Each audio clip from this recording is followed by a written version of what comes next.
السلام علیکم ورحمۃ اللہ وبرکاتہ۔ جامعہ انواریہ حیدرآباد انڈیا کے زیر اہتمام آپ المنہاج السوی کا درس ملاحظہ فرما رہے تھے۔ الحمدللہ ہماری 10 نشستیں مکمل ہو چکی ہیں، 11ویں نشست ہے۔ آئیں ہم آگے چلتے ہیں۔ فصل فی علامات الکفر والنفاق، کفر اور نفاق کی علامتوں کا بیان۔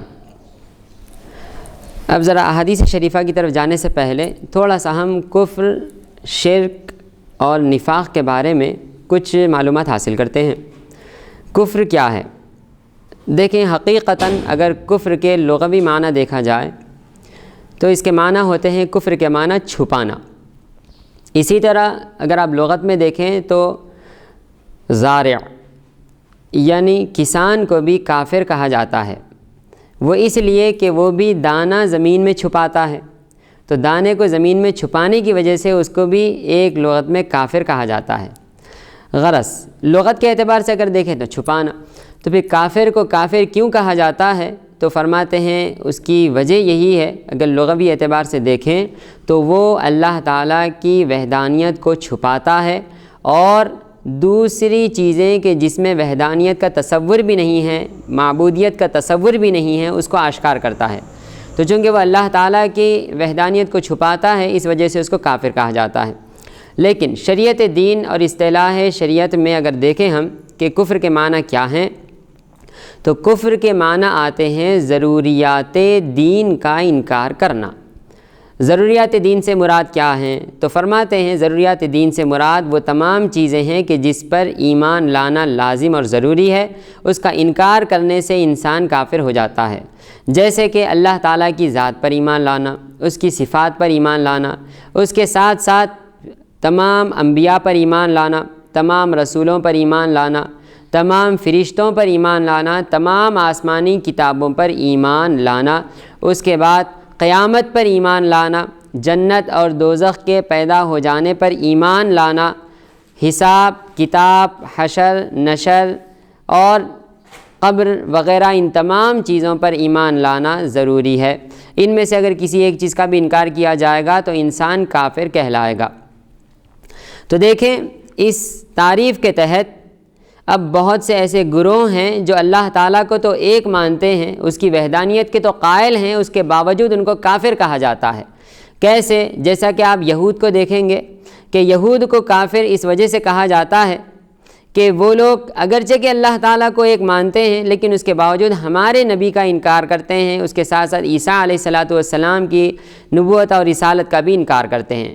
چونکہ انبیاء، تمام انبیاء کا اقرار کرنا، ان کی نبوتوں کا اور رسالتوں کا اقرار کرنا ضروریات دین میں سے ہے، ضروری ہے، لازمی ہے۔ اگر آپ اس کو نہیں کریں گے تو کافر کہلائیں گے۔ لہٰذا اس گروہ نے انبیاء علیہ السلام میں سے کچھ انبیاء علیہ السلام کا انکار کر دیا۔ جب انکار کر دیا تو یہ گروہ اللہ تعالیٰ کو ایک ماننے کے باوجود کافر قرار دیا گیا۔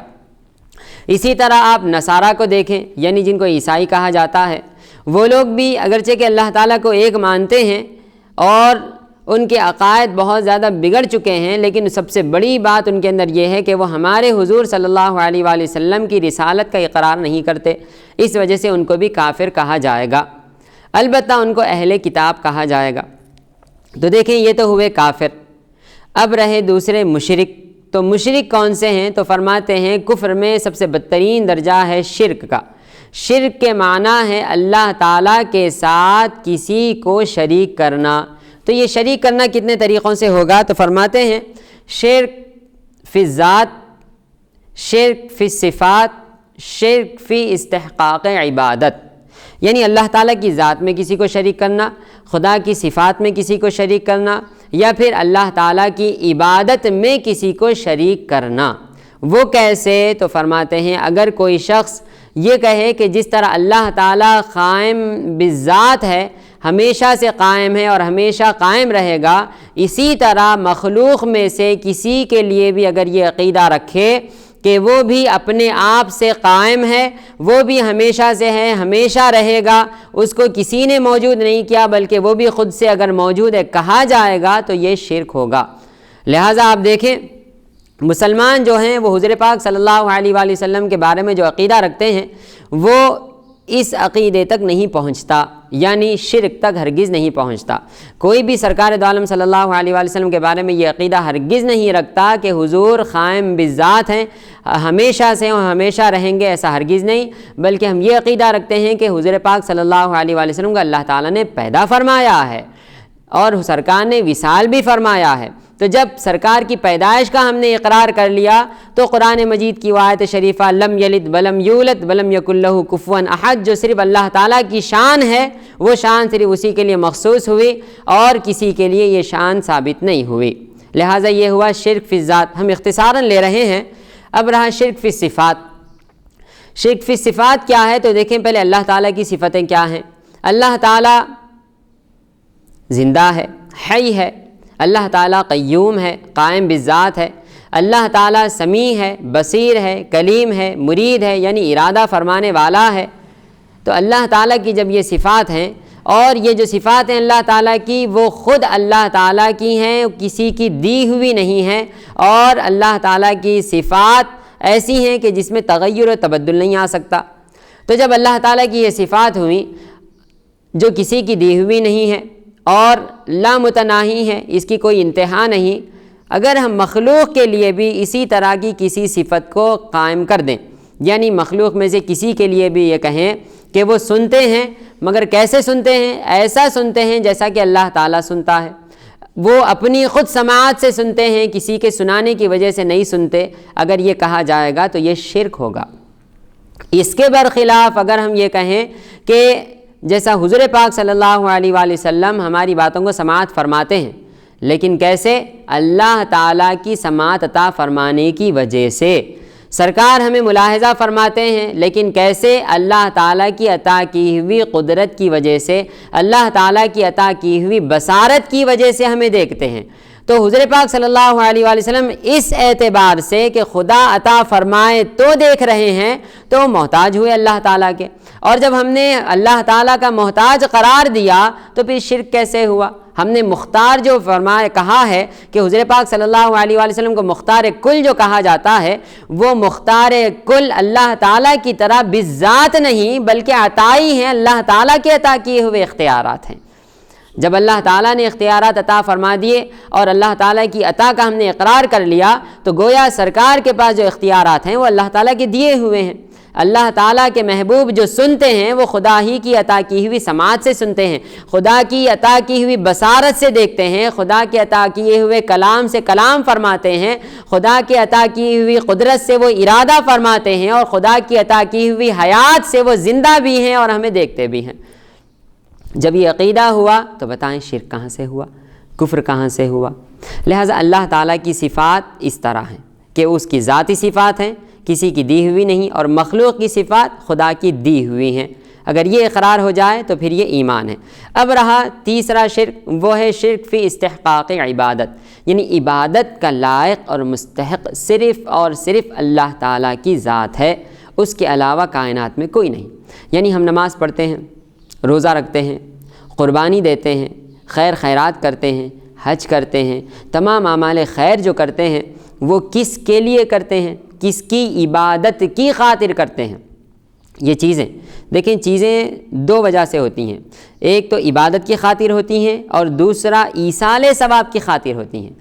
تو ایصال ثواب کی خاطر بھی جو عبادت ہوگی وہ عبادت حقیقتاً اللہ تعالیٰ کی بندگی ہوگی، پر اس بندگی سے جو ثواب ہمیں مل رہا ہے وہ ثواب کو ہم دوسروں تک پہنچانے کا ارادہ کرتے ہیں، بس اس کے علاوہ کچھ نہیں۔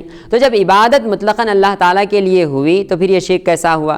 تو اب اگر کوئی شخص یہ کہے کہ میں فلاں شخص کے لیے نماز پڑھ رہا ہوں اور اس کا مقصد یہ ہو کہ فلاں کی عبادت کی خاطر میں نماز پڑھ رہا ہوں تو وہ مشرک ہو جائے گا۔ ہاں اگر یہ کہے کہ وہ فلاں مرحوم کے لیے میں نماز پڑھ رہا ہوں، یعنی عبادت تو خدا کی ہے، یہ 2 رکعت نماز کا ثواب ان کو پہنچا رہا ہوں، تو یہ توحید ہوا، شرک نہیں ہوا۔ اسی طرح قربانی ہے کہ ہم کہیں کہ ہم قربانی کر رہے ہیں اللہ تعالیٰ کی خاطر، تو دیکھیں اب اس سے ایک یہ نیت کی جاتی ہے کہ وہ فلاں ولی اللہ کو ثواب پہنچانے کے لیے، تو اب اس ولی اللہ کا نام لے کر اگر ہم بکرا وغیرہ خریدیں اور قربانی کریں تو اس کا مطلب کیا ہوا؟ کیا وقت ذبح ہم اس ولی اللہ کا نام لے رہے ہیں؟ ہرگز نہیں، بلکہ وقت ذبح تو ہم یہی کہتے ہیں بسم اللہ واللہ اکبر۔ جب ہم وقت ذبح اللہ تعالیٰ کا نام لیے ہیں تو یہ عبادت جو ہوا قربانی کرنا، یہ مطلقاً اللہ تعالیٰ کی خاطر ہوا۔ اب اس عبادت پر جو ثواب عطا کیا جا رہا ہے، وہ ثواب کا ہم اللہ تعالیٰ سے التجا کر رہے ہیں، مولا یہ ثواب اس فلاں ایک بندے کو پہنچا دے، یا اس فلاں گناہگار کو پہنچا دے، یا اس فلاں مرحوم کو پہنچا دے۔ تو لہذا صرف ثواب ایصال کرنا یہ عبادت نہیں ہوتا، بلکہ یہ ایک تحفہ ہے جو زندوں کی طرف سے مردوں کو دیا جاتا ہے، یا پھر اولیاء اللہ کی بارگاہ میں پیش کیا جاتا ہے، یا پھر ایک دوسرے کو تحفتاً دیا جاتا ہے۔ تو یہ ثواب ہے، عبادت نہیں ہوئی۔ تو یہ شرک کی موٹی موٹی 3 قسمیں آپ اچھی طرح ذہن میں رکھ لیں کہ اللہ تعالیٰ کی ذات میں کسی کو شریک کرنا، صفات میں کسی کو شریک کرنا، یا پھر استحقاق عبادت میں کسی کو شریک کرنا۔ اب شرک اور کفر میں اور مشرکین اور کفار میں فرق کیا ہے؟ تو آپ دیکھیں قرآن مجید وغیرہ میں اور احادیث شریفہ میں یہ حکم ہے کہ ہم اہل کتاب جو ہیں ان کا ذبیحہ کھا سکتے ہیں، یعنی وہ جو ذبح کرتے ہیں جانور وہ ہم کھا سکتے ہیں، یعنی یہود اور نصارہ یہ جو اہل کتاب ہیں اگر یہ جانور ذبح کریں تو ہم کھا سکتے ہیں۔ اس کے برخلاف اگر مشرکین کوئی جانور ذبح کرتے ہیں تو ہمیں کھانا حرام ہے، کیونکہ وہ جانور حرام ہو گیا۔ اس کی کیا وجہ ہے؟ اس کی وجہ یہی ہے جو ہم نے ابتداءً تعریف بیان کی ہے کفر اور شرک کی، کہ کفر میں انہوں نے ضروریات دین کا انکار کیا ہے لیکن خدا کے ساتھ کسی کو شریک نہیں کیا۔ جب اللہ تعالیٰ کے ساتھ کسی کو شریک نہیں کیا تو اب وہ جب جانور ذبح کریں گے تو وہ اللہ تعالیٰ کا نام لے کر ذبح کریں گے، اور جب خدا کے نام سے جانور ذبح ہوتا ہے تو چاہے کوئی ذبح کرے، اگر خدا کا نام لے کر ذبح کیا گیا ہے تو ہمارے لیے کھانا درست اور جائز ہے۔ اس کے برخلاف مشرکین وہ اللہ تعالیٰ کی وحدانیت کا قائل نہیں ہوتے، بلکہ وہ اللہ تعالیٰ کے ساتھ کسی اور کو بھی معبود مانتے ہیں، لہٰذا وہ لوگ ان دوسرے معبودوں کے نام سے، معبودان باطل کے نام سے وہ ذبح کرتے ہیں، اس وجہ سے ہمیں حرام ہو گیا۔ اسی طرح دوسرا ایک اور مسئلہ کہ کافر جو ہے اس کی لڑکی سے مسلمان نکاح کر سکتا ہے، یعنی اہل کتاب کی خاتون سے، اہل کتاب کی لڑکی سے انسان مسلمان نکاح کر سکتا ہے، لیکن مشرکہ سے انسان اور مسلمان نکاح نہیں کر سکتا۔ کیوں؟ یہاں پر بھی وہی فرق ہے کہ وہاں پر وہ اہل کتاب ہیں اور وہ اللہ تعالیٰ کی وحدانیت کے قائل ہیں، لہٰذا ایک چیز میں ہم متفق ہیں کہ وہ بھی اہل کتاب اللہ تعالیٰ کی وحدانیت کا قائل اور ہم بھی اللہ تعالیٰ کی وحدانیت کے قائل، لہٰذا نکاح جائز ہوا۔ مشرکین کسی چیز میں ہمارے سے وہ اتفاق نہیں رکھتے، اللہ تعالیٰ کے ساتھ بھی شریک ٹھہراتے ہیں، ضروریات دین کو بھی نہیں مانتے اور دوسرے معبودان باطل کو بھی گھڑتے ہیں۔ اس وجہ سے اختلاف دینین ہونے کی وجہ سے ہم ان سے نکاح نہیں کر سکتے، کیونکہ دیکھیں اللہ تعالیٰ نے قرآن مجید میں فرمایا وَلَعَبْدٌ مُؤْمِنٌ خَيْرٌ مِّن مُشْرِكٍ وَلَوْ أَعْجَبَكُمْ، کہ دیکھو اگر کوئی مشرک مرد تمہارے سامنے آئے کہ جس سے تم اپنی خاتون کا نکاح کرانا چاہتے ہو، تو سنو اس مشرک سے زیادہ بہتر تو ایک باندی ہے جو مومنہ ہو اور اللہ تعالیٰ کی وحدانیت کو مانتی ہو۔ لہٰذا ان آیات کے تحت اللہ تعالیٰ نے مشرکین سے نکاح کرنے سے، ان کی قربانی ذبیحہ وغیرہ کا استعمال کرنے سے اللہ تعالیٰ نے منع فرما دیا۔ تو یہ ہوا کفر اور یہ ہوا شرک۔ اب رہا نفاق۔ مفتی صاحب ایک سوال میں آپ سے یہ کرنا چاہتا ہوں کہ اب جو اہل کتاب ہیں، اہل کتاب جو ہے یعنی اہل کتاب کیا مفتی صاحب ان لوگوں کو کہا جائے گا جو اللہ کی ذات میں کسی کو شریک نہ کرتے ہیں؟ اگر وہ کسی کو شریک کرتے ہیں، جیسا عیسائی حضرت عیسیٰ علیہ السلام کو نعوذ باللہ اللہ کا بیٹا کہتے ہیں، اور حضرت مریم علیہ السلام کو نعوذ باللہ اللہ کی بیوی کہتے ہیں، تو جو لوگ اللہ کی ذات میں کسی کو شریک کرتے ہیں، جیسا یہودی حضرت عزیر علیہ السلام نعوذ باللہ اللہ کا بیٹا کہتے ہیں، تو کیا ایسے لوگ جو اللہ کی ذات میں کسی کو شریک کرتے ہیں تو کیا وہ اہل کتاب ہوں گے، یا پھر وہ اہل کتاب جو اللہ کو تو مانتے ہیں لیکن دوسرے جو دین کے احکام ہیں، جو فرضیات ہیں، اس کے منکر ہیں، لیکن اللہ کی ذات میں کسی کو شریک نہیں کرتے، جیسا یہودی اور عیسائی جو ہے اللہ کی ذات میں شریک کرتے ہیں؟ تو ان لوگوں سے جو ہے نکاح جائز ہے۔ اور پھر یہ جو ذبیحہ کا جو مسئلہ ہے کہ کیا وہ عیسائی یہودی مراد ہے یا پھر وہ اہل کتاب جو اللہ کی ذات میں کسی کو شریک نہ کرتے ہوں، یا وہ لوگوں کا ذبیحہ کھانا مراد ہے؟ دیکھیں ذبیحہ اہل کتاب کس کو کہا جاتا ہے؟ پہلے بولیں اہل کتاب کا معنی یہ ہے کہ وہ قوم جس کے پاس خدا کی کتاب نازل ہوئی ہو ان کو اہل کتاب کہا جائے گا۔ یہود تورات نازل ہوئی ان کے پاس، عیسائی ان کے پاس انجیل نازل ہوئی، اور بنی اسرائیل میں اور بھی بہت سی زبور وغیرہ بھی نازل ہوئیں۔ تو جن کے پاس خدا کی کتاب کا نزول ہوا ہو وہ اہل کتاب ہیں۔ اب ان کے عقائد چاہے کتنے ہی بگڑ جائیں ان کو اہل کتاب ہی کہا جائے گا، کیونکہ خدا کی کتاب کا نزول ان کے پاس ہو گیا ہے۔ اب جب وہ ذبح وغیرہ کریں گے تو وہ خدا کا نام لے کر ہی ذبح کریں گے۔ عیسیٰ علیہ السلام کو جو خدا کا بیٹا کہتے ہیں تو ان کے عقیدے میں بگاڑ آ گیا ہے، عقیدہ ان کا بگڑا ہے۔ بی بی مریم کو جو خدا کی نعوذ باللہ بیوی کہتے ہیں تو ان کا عقیدہ بگڑا ہے، لیکن وحدانیت جو ہے اللہ تعالیٰ کی اس کے وہ قائل ہیں، اللہ تعالیٰ کی وحدانیت کے قائل ہیں۔ اسی طرح یہود بھی خدا کو ایک مانتے ضرور ہیں لیکن دوسری چیزوں کا انکار کرتے ہیں۔ لہٰذا احادیث شریفہ میں چونکہ اس زمانے میں بھی یہ عقائد تھے، حضور پاک صلی اللہ علیہ وآلہ وسلم کے زمانے میں بھی عیسائی حضور پاک صلی اللہ علیہ وآلہ وسلم کے سامنے اور سارے مسلمانوں کے سامنے یہ کہتے تھے کہ عیسیٰ علیہ السلام اللہ کے بیٹے ہیں۔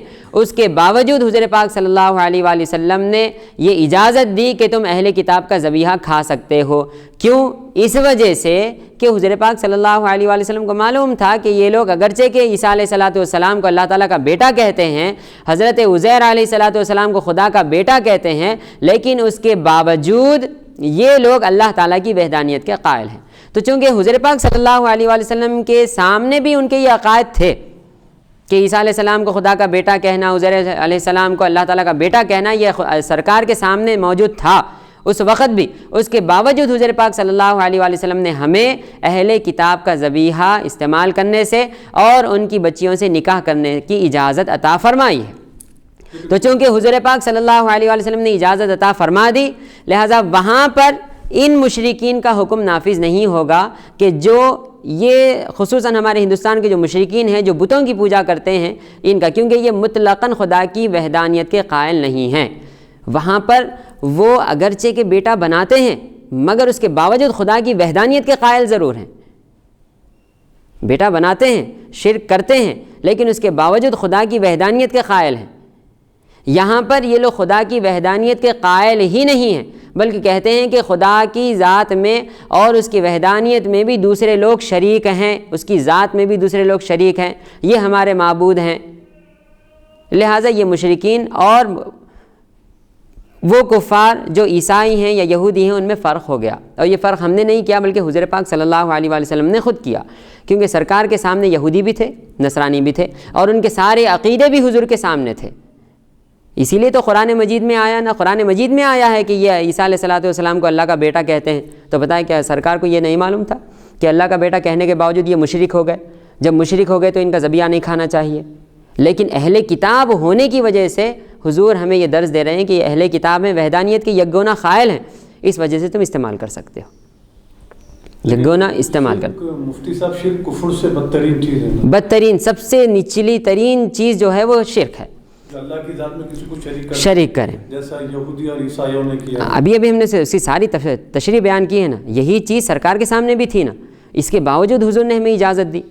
جب اس کے باوجود سرکار نے ہمیں اجازت دی ہے تو وہ اس بنا پر ہے کہ وہ یکگونا خدا کی وحدانیت کے قائل ہیں اور وہ اہل کتاب ہے۔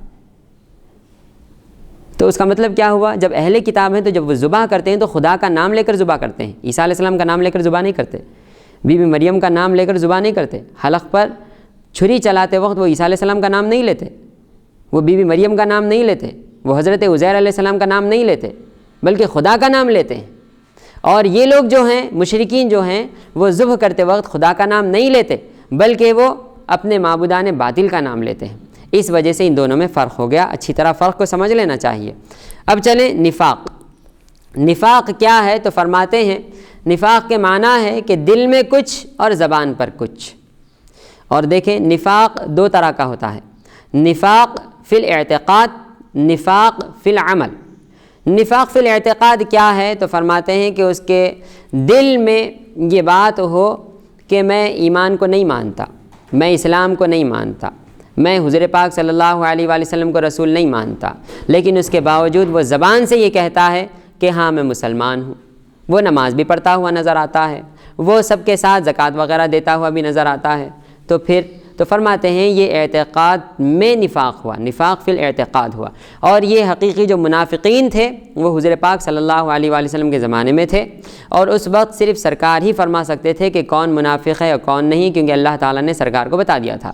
اب جب حضور پاک صلی اللہ علیہ وآلہ وسلم وصال فرما گئے تو اب کوئی شخص کسی کے اوپر منافق ہونے کا فتویٰ نہیں لگا سکتا، اس لیے کہ کوئی شخص کسی کے دل میں جھانک کر نہیں دے سکتا، چونکہ شریعت فیصلے کرتی ہے ظاہر پر، لہذا وہ جو ظاہر سے کہہ رہا ہے اس کے مطابق اس پر حکم لگے گا۔ ہاں اس زمانے میں یہ نفاق باقی رہ گیا ہے جس کو نفاق فی العمل کہا جاتا ہے، کہ جس میں حضور پاک صلی اللہ علیہ وآلہ وسلم نے فرمایا، اب آگے احادیث آئیں گی کہ منافق وہ ہے کہ جب بات کرے تو وہ لڑے جھگڑے، جھوٹ بولے، وعدہ کرے تو خلاف کرے، امانت رکھے تو خیانت کرے، تو یہ علامتیں ہو گئی نفاق کی۔ تو ان علامتوں کے تحت جو منافق ظاہر ہوگا اس کو نفاق فی العمل کہا جائے گا، نفاق فی الاعتقاد نہیں کہا جائے گا۔ جب آپ نے یہ تعریفات دیکھ لی کفر، شرک اور نفاق کی، تو چلیں اب ہم احادیث شریفہ کی طرف آگے بڑھتے ہیں۔ ایک چھوٹا سا سوال اسی مضمون سے ریلیٹڈ ہے کہ ایک حدیث شریف ہے، غالباً بخاری شریف کی حدیث مبارک ہے کہ اللہ کے رسول صلی اللہ علیہ وآلہ وسلم ارشاد فرماتے ہیں کہ دوزخ میں سے اخیر میں، یعنی کروڑوں سال گزرنے کے بعد، ایسے لوگوں کو بھی نکالا جائے گا جو رائی کے دانے کے برابر، پھر ایک روایت میں ہے کہ ذرہ برابر بھی وہ اگر ایمان رکھتے ہیں، کہیں ذرہ برابر بھی اگر ان کے دل میں ایمان ہو تو کروڑوں سال کے بعد ہی صحیح، لیکن ان کو دوزخ میں سے نکالا جائے گا اور نکال کر انہیں جنت میں داخل کیا جائے گا۔ بے شک۔ تو کیا وہ اخیر میں جو نکالا جائے گا، کیا اس سے مراد یہ یہودی اور عیسائی بھی ہیں، اہل کتاب بھی ہیں؟ ہاں دیکھیں، جنت میں دخول کے لیے سب سے پہلی شرط جو ہے وہ ایمان ہے، اور جب سرکار دو عالم صلی اللہ علیہ وآلہ وسلم ہمارے دنیا میں تشریف لے آئے تو اب حضور کو ماننا لازم ہو گیا، بغیر سرکار کی رسالت کا اقرار کیے کہ کوئی ایمان والا ہو ہی نہیں سکتا، یہ شرط ہو گئی۔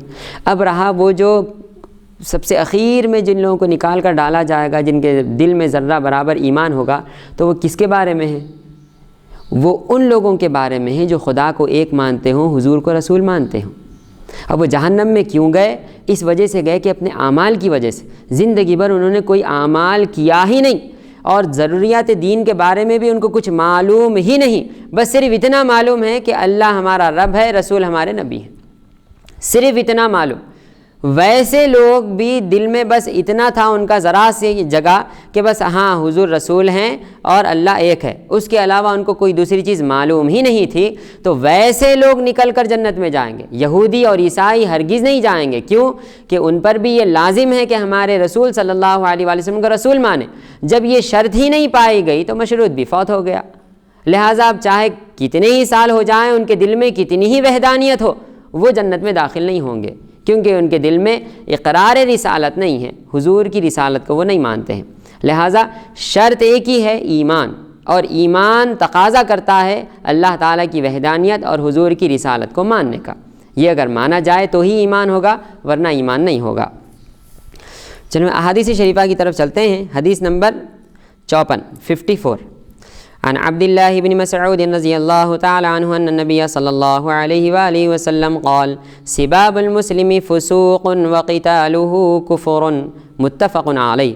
حضرت عبداللہ بن مسعود رضی اللہ تعالیٰ عنہ روایت کرتے ہیں کہ حضور نبی اکرم صلی اللہ علیہ وآلہ وسلم نے فرمایا، مسلمان کو گالی دینا فسق ہے اور اس کے ساتھ قتال کرنا کفر ہے۔ ہاں تو اب دیکھیں اس کا معنی کیا ہوا۔ فسق کے تو ابھی معنی ہم نے دیکھے ہیں، لغت کے اعتبار سے فسق کے معنی ہے نکل جانا۔ تو یہاں کس چیز سے نکل جانا؟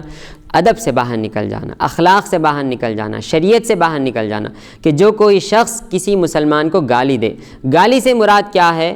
یعنی اس کے اخلاقی طور پر یا اس کے جسمانی طور پر یا اس کے حسب یا نسب کے طور پر اس کو برا کہنا گالی کہلاتا ہے۔ یعنی کوئی ایسی بات کہنا کہ جس کی وجہ سے اس پر عیب لگے اور اس کو برا لگے، یہ گالی ہے۔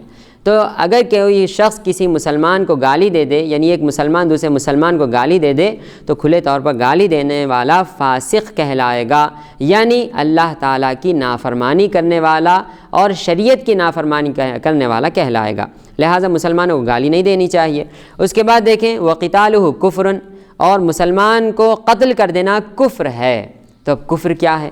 دیکھیں تمام ائمہ کا اس پر اجماع ہے کہ کوئی قاتل کافر نہیں ہوتا۔ کیوں کہ اللہ تعالیٰ نے قرآن مجید میں خود فرما دیا ہے کہ جب دو گروہ مومنین کے آپس میں لڑیں اور کوئی ایک دوسرے کو قتل کر دے تو اے محبوب ان کے درمیان آپ صلح کروا دیں۔ یہ نہیں فرمایا کہ اے محبوب ان کو پھر سے ایمان قبول کروائیں، سورہ حجرات کی آیت شریفہ ہے۔ تو جب سرکار عالم صلی اللہ علیہ وسلم کو یہ حکم دیا جا رہا ہے کہ صلح کروا دیں، تو معلوم یہ ہوا کہ وہ اپنے ایمان پر باقی ہیں۔ تو پھر کفر سے مقصد کیا ہے؟ تو یہاں پر کفر سے مراد یہ ہے کہ کفر کے معنی ہے چھپانا۔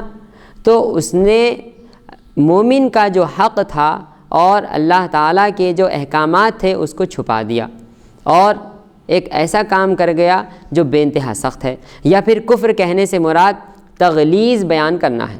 تغلیظ کے معنی کیا ہیں؟ تو فرماتے ہیں کسی جرم کی شدت بیان کرنے کے لیے کفر کا لفظ استعمال کیا جاتا ہے کہ یہ جرم بے انتہا سخت ہے، جیسا کہ قرآن مجید میں فرمایا گیا من اجل ذلک کتبنا علی بنی اسرائیل انہ من قتل نفسا بغیر نفس او فساد فی الارض فکأنما قتل الناس جمیعا۔ تو اس آیت شریفہ میں جو فرمایا گیا کہ کوئی شخص کسی ایک کو قتل کر دے تو گویا اس نے ساری انسانیت کو قتل کر دیا، تو کیا حقیقت میں اس نے ساری انسانیت کو قتل کر دیا؟ ہرگز نہیں۔ پھر کیا ہوا؟ تو یہ اس لیے کہا گیا کہ اس کی سختی اور شدت بتانے کے لیے کہ ایک کو بھی قتل کر دینا اتنا برا ہے جتنا کہ سب کو قتل کر دینا برا ہے۔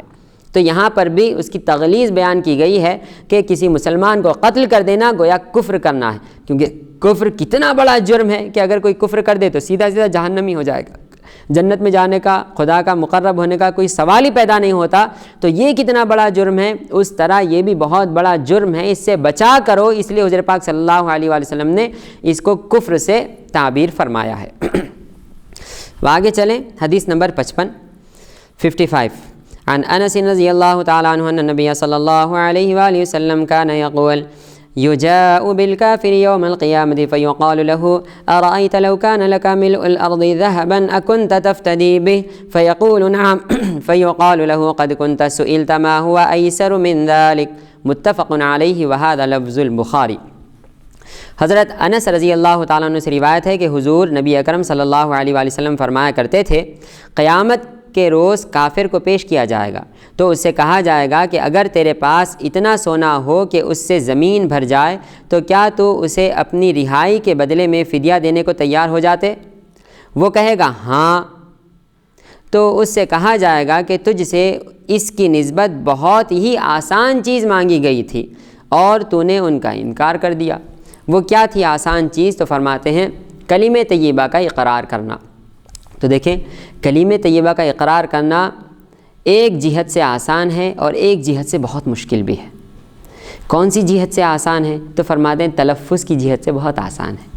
آپ لا الہ الا اللہ محمد الرسول اللہ پڑھ لیں، بہت ہی آسان کلمہ طیبہ ہے، چند سیکنڈ لگتے ہیں کلمہ طیبہ ادا ہو جاتا ہے، بہت ہی آسان ہے، چند کلمات ہیں، بس یہ کہہ دینا کہ ہاں بھائی اللہ تعالیٰ کی وحدانیت کو میں نے مان لیا، سرکار کی رسالت کو میں نے مان لیا، تمام ضروریات دین کو میں نے مان لیا، بہت آسان ہے۔ لیکن کوئی دوسرے مذہب والا اپنا مذہب چھوڑ کر اس مذہب میں داخل ہونا بے انتہا مشکل ہے۔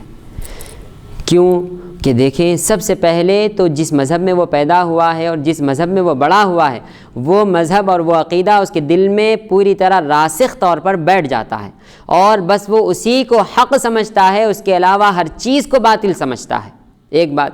دوسری بات، اگر وہ کسی قدر دل سے مائل بھی ہو جائے تو اب اس کا مذہب اس کے سامنے آ جاتا ہے، یعنی مذہب کے جو بڑے لوگ ہیں وہ اس کے سامنے آ جاتے ہیں، اس کا خاندان اس کے سامنے آ جاتا ہے، اس کے ماں باپ آ جاتے ہیں، اس کے بیوی بچے آ جاتے ہیں، دوست احباب آ جاتے ہیں، ہر کوئی آ جاتا ہے، کہتا ہے کہ خبردار اپنوں کو چھوڑ کر نہیں جانا۔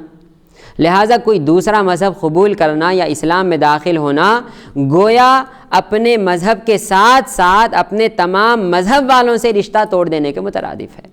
تو یہ بے انتہا سخت کام ہے۔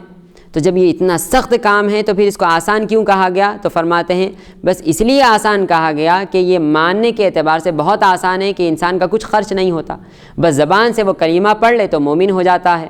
تو دیکھیں فدا جائیں صحابہ اکرام پر کہ صحابہ نے کتنی بڑی قربانیاں دی ہیں کہ انہوں نے اپنے گھر بار کو چھوڑ دیا، اپنے مذہب کو چھوڑ دیا، اپنے رشتہ داروں کو چھوڑ دیا، اپنے آبا و اجداد کا دین چھوڑ کر وہ اسلام میں داخل ہو گئے۔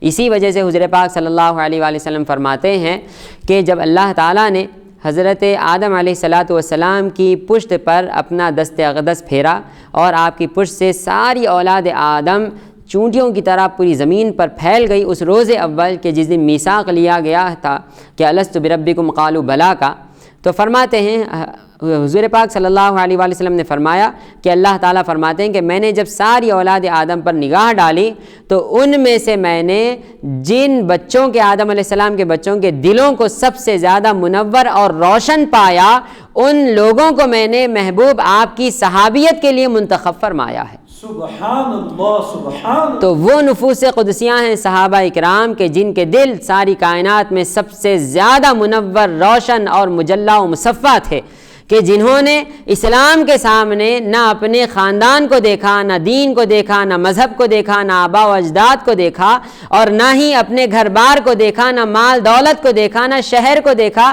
حتیٰ کہ اپنی جانوں کی پرواہ کیے بغیر وہ اسلام میں داخل ہو گئے اور انہوں نے کلمہ طیبہ پڑھ لیا۔ سبحان تو بتائیں اس اعتبار سے کتنا مشکل ہے ایمان لانا۔ جیسا کہ سیدنا عثمان غنی رضی اللہ تعالیٰ عنہ جب صدیق اکبر رضی اللہ تعالیٰ عنہ کے کہنے پر اسلام قبول کیے اور وہ مومن ہو گئے، تو فرماتے ہیں ان کے چچا ان کو بے انتہا تکلیف دیا کرتے تھے۔ فرماتے ہیں کہ ان کو چٹائی میں لپیٹ دیا جاتا، مارا جاتا اور دھواں دیا جاتا تھا تاکہ یہ پھر سے اپنے دین میں لوٹ کر آ جائیں، لیکن اس کے باوجود آپ ثابت قدم رہے اسلام میں کہ اللہ تعالیٰ نے ان کو اتنا بڑا مرتبہ عطا فرمایا۔ تو دیکھیں اس اعتبار سے ایک مذہب بدل کر دوسرے مذہب میں جانا بے انتہا مشکل ہے کہ انسان کو یہ ساری چیزوں کا مقابلہ کرنا پڑتا ہے۔ اور اس اعتبار سے کہ بس کہ وہاں پر فرماتے ہیں حضور پاک صلی اللہ علیہ وسلم کہ دنیا کی ساری چیزیں اس کے سامنے پیش کی جائیں گی اور کہا جائے گا دیکھ کیا تو یہ چاہتا ہے کہ یہ ساری چیزیں اپنے لیے تو فدیہ دے دے دوسروں کو اور اب تو جنت میں چلا جائے؟ تو وہ کہے گا کہ ہاں میں ایسا ہی چاہتا ہوں۔ تو کہا جائے گا ہاں اس مال و دولت کے مقابلے میں، ساری دنیا کے مقابلے میں کلمہ طیبہ پڑھ لینا تیرے لیے بہت آسان تھا کہ بس تو اقرار کر لیتا اللہ تعالیٰ کی وحدانیت کا کہ میرا خدا ایک ہے، رسول صلی اللہ علیہ وآلہ وسلم اللہ تعالیٰ کے بھیجے ہوئے ہیں، اگر تو اقرار کر لیتا تو یہ ساری چیزوں کی تجھے ضرورت ہی نہیں ہوتی۔ تو اس اعتبار سے اس کو آسان کہا گیا ہے۔ آگے چلتے ہیں، حدیث نمبر 56 عن ابن عمر رضی اللہ تعالیٰ عنہ ان النبی صلی اللہ علیہ وآلہ وسلم اذا کفر الرجل اخاہ فقد باء بها احدہما متفق علیہ وہذا لفظ مسلم۔ حضرت عبداللہ بن عمر رضی اللہ تعالیٰ عنہما روایت کرتے ہیں کہ رسول اللہ صلی اللہ علیہ وآلہ وسلم نے فرمایا جب کوئی شخص اپنے مسلمان بھائی کو کافر کہتا ہے تو دونوں میں سے کوئی ایک شخص اس کفر کے ساتھ لوٹا، یعنی اگر جسے کہا گیا وہ کافر نہ ہوا تو کہنے والا خود کافر ہو جائے گا۔ دیکھیں اس حدیث شریف کے تحت ہمارے ائمہ خصوصاً امام اعظم ابو حنیفہ رضی اللہ تعالیٰ عنہ بے انتہا احتیاط فرماتے ہیں کسی کو کافر کہنے میں یا کسی کو کفر کا فتویٰ دینے میں۔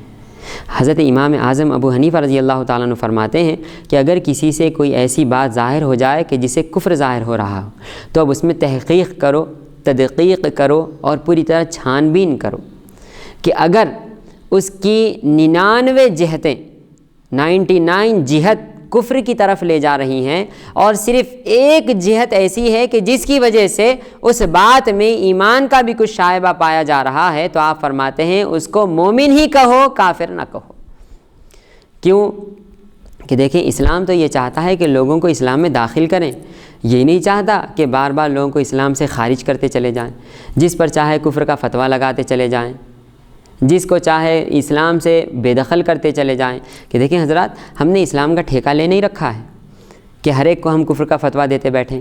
ہاں کسی نے حقیقتاً اگر ایسا جرم کیا ہے کہ جس کی وجہ سے صریح کفر ظاہر ہو رہا ہے اور پھر اس سے بلا کر پوچھ بھی لیا جائے اور وہ اپنی اس بات کا اقرار بھی کر لے اور پھر توبہ بھی نہ کرے، تو اب ایسی صورت میں اس پر ارتداد کا حکم لگایا جائے گا، کفر کا حکم لگایا جائے گا۔ لیکن اگر کوئی صرف ایک ایسی بات کہا تھا کہ جس کے اندر کئی جہتیں پائی جا رہی ہیں، کئی اس کے اندر اعتبارات پائے جا رہے ہیں، کئی تعبیریں پائی جا رہی ہیں، اس کے باوجود بس آپ یہ کہنا کہ اگر آپ کا وہ مخالف ہے تو بس یہ کہنا اس نے یہ کہا ہی کیوں، اس وجہ سے وہ کافر ہی ہو گیا، اس وجہ سے وہ دین سے دور ہی ہو گیا، نکل ہی گیا، اس سے کیا ہوگا سوائے مسلمانوں میں تفرقہ ہونے کے، سوائے مسلمانوں کے بٹ جانے کے۔ کئی ایسے لوگ ہیں کہ جس کو کافر کہا جاتا ہے لیکن ہزاروں کی تعداد میں ان کے ماننے والے ہیں جو بظاہر مسلمان ہیں، اور حقیقت میں وہ نماز بھی پڑھتے ہیں، روزہ بھی رکھتے ہیں، عبادتیں بھی کرتے ہیں، اور اگر حقیقتاً دیکھا جائے تو کئی لوگ ایسے ہیں کہ جن کو اپنے ان بزرگوں کا عقیدہ بھی نہیں معلوم، بس نام پر چل رہے ہیں کہ ہم ان کے پیچھے چلتے ہیں، بس یہ کہہ کر نام پر چل رہے ہیں، انہوں نے کیا کہا تھا یہ جملے ان کو معلوم بھی نہیں۔ تو جب ان کو کچھ کسی قسم کا کوئی ان کے دل میں وہ بات ہے ہی نہیں، جملے معلوم ہی نہیں ہیں، تو پھر ان عام لوگوں کو بھی کہہ دینا کہ تو اسی جماعت سے تعلق رکھتا ہے لہٰذا تو بھی کافر ہو گیا، تو بھی مشرک ہو گیا، یہ کتنی بری بات ہے۔ اس حدیث شریف کے تحت کہ پیارے آقا صلی اللہ علیہ وآلہ وسلم فرما رہے ہیں کہ اگر کسی مسلمان کو تم کافر کہو گے اور خدا کی بارگاہ میں حقیقتاً وہ کافر نہیں ہوگا تو یاد رکھ لو تمہارا کافر کہنا خود تمہارے پاس پلٹ کر آ جائے گا، یعنی اب تم اس جرم کے مستحق ٹھہرائے جاؤ گے، تم پر وعیدیں آئیں گی، مسلمان کو تم نے کافر کس طرح کہا یہ قیامت کے دن پوچھا جائے گا۔ لہٰذا ہمیں احتیاط کرنا چاہیے کسی کو کافر کہنے کی وجہ سے۔ چلیں آگے چلتے ہیں۔ حدیث نمبر 57 عن ابی ہریرہ رضی اللہ تعالی عنہ قال قال رسول اللہ صلی اللہ علیہ وآلہ وسلم الدنیا سجن المؤمن وجنت الکافر رواہ مسلم و ترمذی۔ حضور پاک صلی اللہ علیہ وآلہ وسلم کے صحابی حضرت ابو ہریرہ رضی اللہ تعالیٰ عنہ سے مروی ہے کہ حضور نبی اکرم صلی اللہ علیہ وآلہ وسلم نے فرمایا دنیا مومن کے لیے قید خانہ اور کافر کے لیے جنت ہے۔ یہاں کیا مقصد ہے جنت اور قید خانہ کہنے سے؟ تو دیکھیں سب سے پہلی بات تو یہ کہ کفار آخرت کا اقرار ہی نہیں کرتے اور وہ مانتے ہی نہیں کہ قیامت آنے والی ہے۔ جب وہ یہی نہیں مانتے تو اب ان کا سارا رجحان یہی رہتا ہے کہ جو کچھ ہمیں ملنا ہے سب دنیا میں ہی ملنا ہے، لہٰذا وہ دنیا کی تمام لذتوں کے پیچھے لگے رہتے ہیں اور اپنا سب کچھ اسی دنیا کو سمجھتے ہیں، اور کہتے ہیں کہ جب ہم مر جائیں گے تو دوبارہ نہیں اٹھائے جائیں گے، اور بعض لوگوں کا عقیدہ یہ ہے کہ دوبارہ اٹھائے بھی جائیں گے تو ہم قیامت وغیرہ تو کوئی نہیں آئے گی، یہ پھر سے ہم دنیا میں ہی اٹھائے جائیں گے، کسی اور صورت میں اٹھائے جائیں گے، جس کو آواگان کا مسئلہ کہا جاتا ہے، آواگان کا عقیدہ کہا جاتا ہے، لہٰذا یہ باطل ہے اور کفر ہے۔ تو جب کفار و مشرکین یہ مانتے ہی نہیں کہ قیامت آنے والی ہے تو اب وہ نہ قیامت کے مقر ہیں، نہ قیامت کو ماننے والے ہیں، اور نہ ہی قیامت کے بعد جو جنت ملنے والی ہے، جو وہاں کی نعمتیں ملنے والی ہیں، نہ ہی اس کا اقرار کرتے ہیں۔ جب وہاں کی نعمتوں کا ان کو پتہ ہی نہیں تو وہ سب کچھ اپنی نعمتیں یہ دنیا کی چند روزہ لذت کو سمجھ رہے ہیں، اس وجہ سے ان کے لیے ساری جنت دنیا ہی بنا دی گئی ہے، یعنی دنیا میں ہی ہنسو بولو کھیلو کود لو کھا لو پی لو، جتنے مزے اڑانا ہے اڑا لو، کل قیامت کے دن سوائے جہنم کے تمہارے لیے کوئی دوسرا ٹھکانہ نہیں۔ چونکہ یہ بات ہے۔ اب اس کے مقابل میں مومن، چونکہ مومن کے سامنے قیامت بھی ہے، جنت بھی ہے، جنت کی اعلیٰ سے اعلیٰ عمدہ سے عمدہ نعمتیں بھی ہیں، وہاں کے حور و غلمان کا بھی تصور ہے، وہاں کی نہروں کا بھی تصور ہے، وہاں کے درخت کا، ہواؤں کا، خدا کے دیدار کا، ہر چیز کا تصور ہے۔ تو جب ایک مومن کے ذہن میں وہ تصور ہوگا تو اس تصور کے سامنے، ان نعمتوں کے تصور کے سامنے دنیا کے نعمتیں اس کے لیے ہیچ نظر آئیں گی، یعنی بے فائدہ اور لا فائدہ نظر آئیں گی، کہ گویا یہ نعمتیں ہیں ہی نہیں، اصل نعمتیں تو وہ ہیں۔ تو ان نعمتوں کی تصور میں وہ ان نعمتوں کا پوری طرح فائدہ نہیں اٹھائے گا، کیونکہ اللہ تعالیٰ کے بارگاہ میں جانا ہے، اس کی رضا جوئی بھی کرنی ہے، لہٰذا خدا کی فرما برداری کی خاطر، اللہ تعالیٰ کو منانے کی خاطر وہ بہت سی دنیا کی لذتوں کو چھوڑ دے گا۔ اس وجہ سے مومن کے لیے قید خانہ ہے، کافر کے لیے جنت ہے۔ دوسری اور ایک وجہ، وہ وجہ یہ ہے کہ دیکھیں بھائی، ہم دیکھتے ہیں جنت کس کو کہتے ہیں؟ جنت آرام کا مقام ہوتا ہے، جنت آرام کا مقام ہوتا ہے، وہاں پر کسی قسم کی کوئی مشکل پریشانی کا تصور تک نہیں ہوتا۔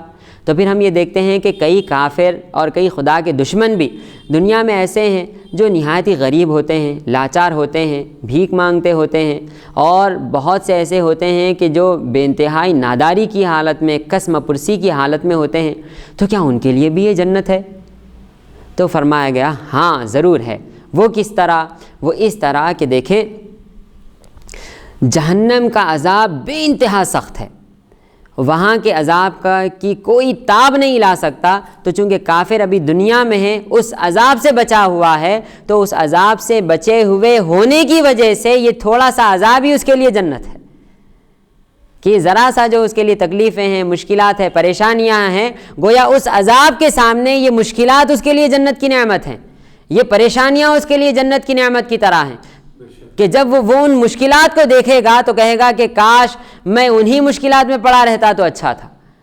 وہاں کی آگ کو اگر دیکھے گا، وہاں کے عذابات کو دیکھے گا تو کہے گا اتنی سخت آگ، اتنے سخت عذابات، وہ تو دنیا کی چند روزہ جو تکلیف تھی وہی میرے لیے جنت تھی۔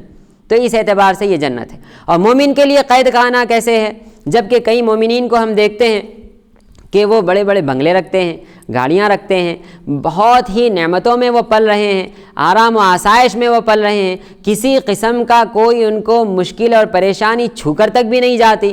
تو پھر کیسے؟ تو فرماتے ہیں ہاں دیکھیں قید خانہ ہی ہوتا ہے، اس کے اندر انسان کے لیے تمام نعمتیں مہیا کر دی جائیں، اس کے آرام و آسائش کی ہر چیز اس قید خانے میں رکھ دی جائے، اس کے بعد اس سے قیدی سے پوچھا جائے کہ بتا تو خوش ہے؟ تو قیدی کہے گا کہ بھائی یہ ساری نعمتیں لے کر کیا کروں، میرے لیے تو سب سے بڑی نعمت آزادی کی نعمت ہے۔ اگر مجھے قید خانے سے نکال دیا جائے، مجھے آزاد کر دیا جائے تو میں پھٹے پرانے کپڑے پہن کر بھی خوش رہوں گا، یہ قیدی کہے گا۔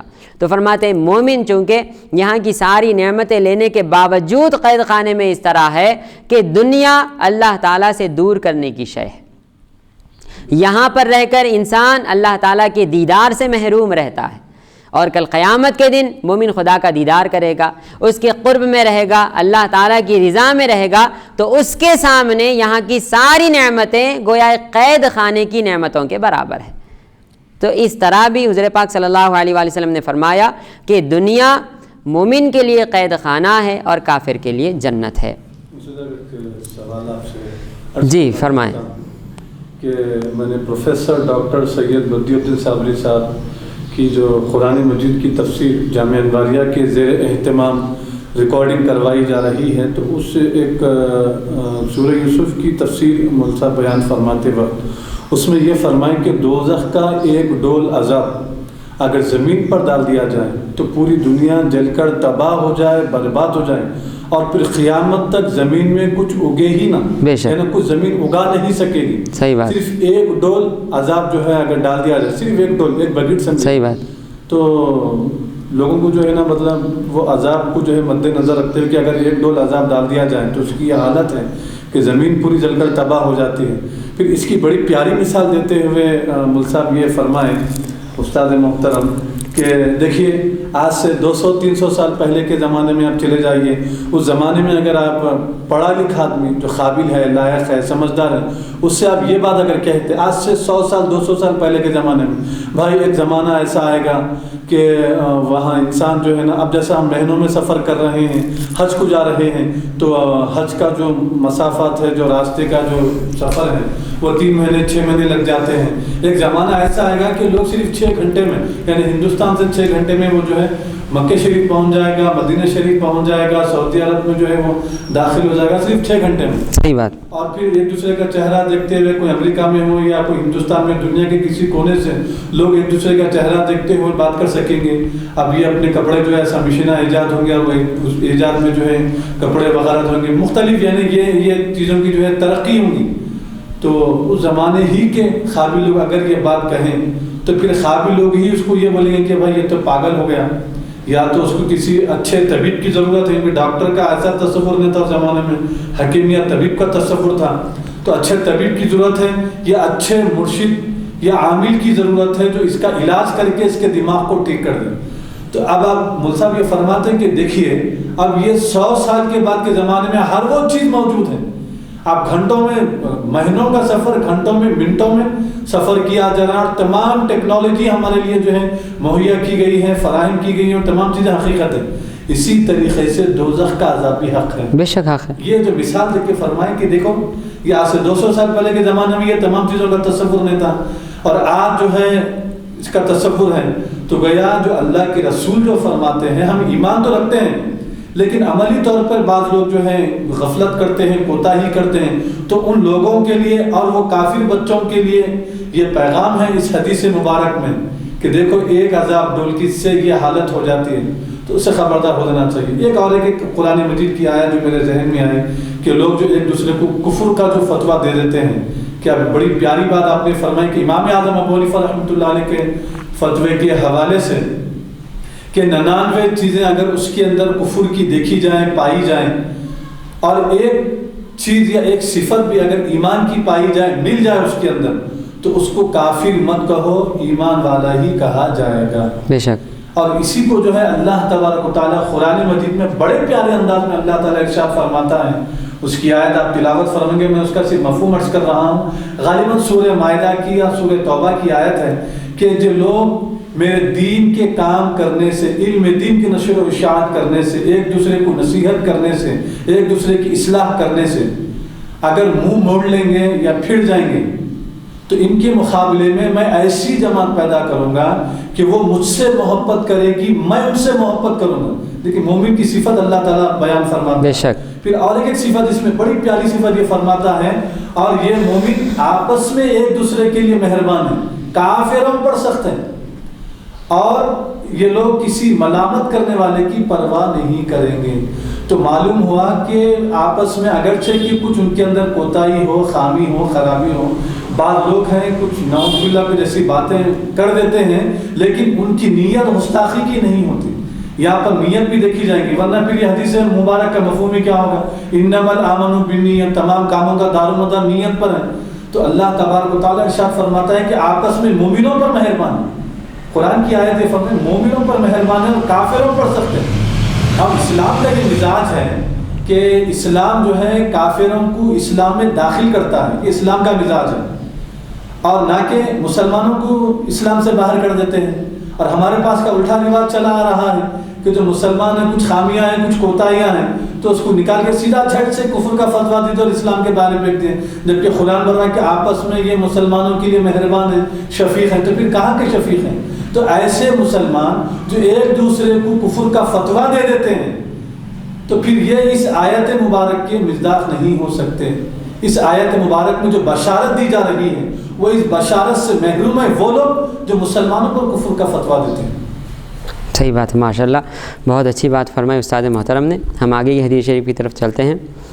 حدیث نمبر 58 عن ابی ہریرہ رضی اللہ تعالیٰ عنہ ان رسول اللہ صلی اللہ علیہ وآلہ وسلم ضافه ضیف کافر فامر له رسول اللہ صلی اللہ علیہ وآلہ وسلم بشاة فحلبت فشرب ثم اخرى فشربه ثم اخرى فشرب حتى شرب حلاب 7 شياه ثم اصبح من الغد فاسلم فامر له رسول اللہ صلی اللہ علیہ وآلہ وسلم بشاة فحلبت فشرب حلابها ثم امر له باخرى فلم يستتمها فقال رسول اللہ صلی اللہ علیہ وآلہ وسلم المؤمن یشرب فی معا واحد والکافر یشرب فی 7 امعاء رواہ مسلم والترمذی.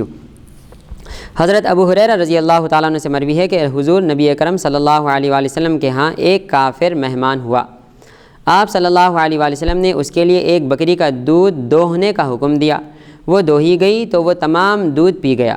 دوسری بکری کا حکم دیا، وہ دوہی گئی تو اسے بھی پی گیا. پھر ایک اور دوہی گئی تو اسے بھی پی گیا، یہاں تک کہ 7 بکریوں کا دودھ پی گیا. دوسری صبح وہ اسلام لے آیا. حضور نبی اکرم صلی اللہ علیہ وآلہ وسلم نے اس کے لیے بکری دوہنے کا حکم دیا تو اس نے دودھ پی لیا. پھر دوسری بکری دوہنے کا حکم فرمایا، وہ دوہی گئی تو وہ اس کا سارا دودھ نہ پی سکا. رسول اللہ صلی اللہ علیہ وآلہ وسلم نے فرمایا مومن ایک آنت میں پیتا ہے اور کافر 7 آنتوں سے پیتا ہے. تو اس کا مطلب کیا ہوا؟ تو دیکھیں، سب سے پہلے حضور پاک صلی اللہ علیہ وآلہ وسلم کا طریقہ تبلیغ دیکھیں. یہاں پر ایک کافر آئے ہیں حضور کی بارگاہ میں، تو حضور پاک صلی اللہ علیہ وآلہ وسلم نے کیا کیا یہاں پر کسی اور دوسری چیز کا بیان نہیں، صرف ایک چیز کا بیان ہے کہ حضور نے ان کو پلایا، سرکار دو عالم صلی اللہ علیہ وآلہ وسلم نے ان کی ضیافت فرمائی۔ اگر ہمارے میں سے کوئی اگر شخص ہوتا تو وہ کیا کرتا؟ کافر آتے ہی پہلے اگر وہ چاہتا کہ بھائی میں دین کے بارے میں کچھ جاننا چاہتا ہوں تو بٹھا کے سب سے پہلے اس کو دین کے بارے میں، شریعت کے بارے میں، قرآن کے بارے میں، حدیث کے بارے میں کہنا شروع کرتا۔ لیکن حضور پاک صلی اللہ علیہ وآلہ وسلم نے یہ نہیں کیا، بلکہ سرکار نے ان کی ضیافت کی، بلکہ اتنی ضیافت کی کہ 7 مرتبہ بکری کا دودھ نکلواتے رہے اور لا کر ان کو پلواتے رہے۔ 7 مرتبہ جب انہوں نے دودھ پی لیا تو بس اس حدیث شریف سے یہ معلوم ہو رہا ہے کہ حضور کی ضیافت سے، سرکار کے اس کرم سے، رحم سے اور حضور کی اس مہمان نوازی سے وہ اتنے متاثر ہوئے کہ ہو سکتا ہے کہ 7 مرتبہ دودھ پلانے کی وجہ سے ہی وہ دوسرے دن ایمان قبول کر لیا اور مومن ہو گئے۔ سبحان اللہ، سبحان اللہ۔ تو سب سے پہلی بات تو اس حدیث شریف سے یہ سمجھ میں آ رہی ہے کہ حضور پاک صلی اللہ علیہ وآلہ وسلم یہ ہمیں بتا رہے ہیں کہ اگر کسی کو اپنی طرف متوجہ کرنا ہو، اسلام کی طرف متوجہ کرنا ہو تو صرف قاعدے قانون بتا کر متوجہ نہ کرو، بلکہ اپنے عمل کی وجہ سے ان کو متوجہ کرو۔ اپنا تمہارا عمل کیا ہے؟ اسلام کہتا ہے ضیافت کرو، ٹھیک ہے، اسلام کی کتابوں میں تو لکھا ہوا ہے، مگر تم کتنی ضیافت کرتے ہو؟ اسلام کہتا ہے کہ اخلاق کا مظاہرہ کرو، ٹھیک ہے، قرآن میں ہے، حدیث میں ہے، لیکن تم کتنے اخلاق کا مظاہرہ کرتے ہو؟ اسلام کہتا ہے کہ ایک دوسرے کی پرواہ کرو، ٹھیک ہے کہتا ہے، لیکن بتاؤ تمہارے عمل سے یہ کتنا ظاہر ہو رہا ہے کہ تم سامنے والے کی پرواہ کر رہے ہو؟ اس کا مذہب دیکھے بغیر، اس کا عقیدہ دیکھے بغیر تم کتنا اس کو اپنے دل میں رکھتے ہوئے اس کو اپنے قریب بلا کر اپنے سے مانوس کر رہے ہو؟ جب تم اپنے اخلاق کے ذریعے اس کو اپنے قریب بلاؤ گے تو وہ آپ کا گرویدہ ہو جائے گا، آپ کے قدموں میں وہ رہے گا اور کبھی وہ آپ کے سے جدا نہیں ہوگا۔ یہی مثال صحابہ اکرام رضوان اللہ تعالیٰ علیہم اجمعین کی تھی کہ جب انہوں نے حضور پاک صلی اللہ علیہ وآلہ وسلم کا وہ رخ زیبا دیکھا، پیارے محبوب کے وہ اخلاق کریمانہ دیکھے تو سرکار کے اس قدر قریب ہوئے کہ اپنی آخری سانس بھی انہوں نے حضور پر نچھاور کر دی اور قربان کر دی۔ تو سب سے پہلے تو اس حدیث شریف سے یہ نقطہ مستنبط ہوتا ہے۔ اب اس کے بعد دیکھیں دوسری بات یہ جو اس سے ظاہراً واضح ہو رہی ہے وہ یہ کہ کافر زیادہ کھاتا پیتا ہے اور مومن کم۔ اس کی وجہ کیا ہے؟ وجہ یہ ہے جیسا کہ قرآن مجید سورہ محمد میں آیا والذین کفروا یتمتعون ویأکلون کما تأکل الانعام والنار مثوی لہم، کہ جو لوگ کافر ہیں وہ کیا کرتے ہیں؟ ان کا کام ہی کھانا پینا مزے اٹھانا ہے، بس دنیا میں وہ لطف اندوز ہی ہوتے رہتے ہیں، بس آخر کار سن لو ان کا ٹھکانہ جہنم ہے، یہ کہہ دیا گیا۔